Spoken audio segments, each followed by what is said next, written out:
I've always wanted a rotary phone, and I've always wanted a rotary phone that's worked. And I didn't know if it was actually possible, so I did some research, and I was able to get it working, and here's how. Hey guys, thanks for checking out this video. If you're new here, please consider subscribing below.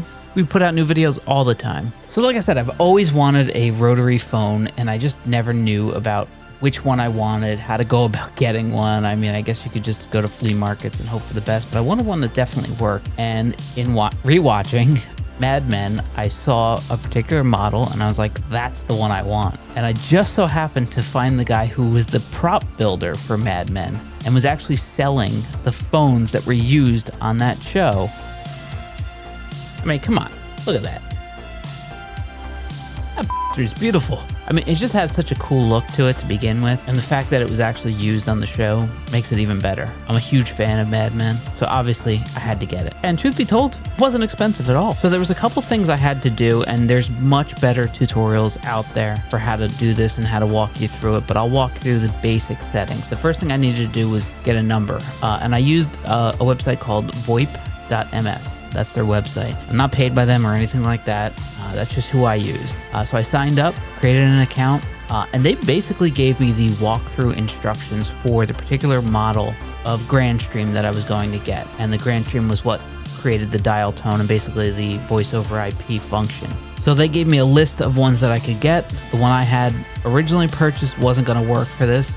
So I picked up another one that was the same model that they suggested. And after that, it was really just plugging it into my network, hitting it via IP, logging into it, and then there's 3 pages. And you don't have to fill out all the information on every single page. A lot of it is already populated for you, but you scroll down and it basically walks you through. When you find this section, fill this out. For this section, fill this out. And it really only takes a couple minutes to set up. Now for this phone, the actual hold functions and the toggling between different lines doesn't actually work. They just have lights on them for aesthetic purposes. But still, you're able to call this phone and it rings. And I'm able to pick up this phone and dial out.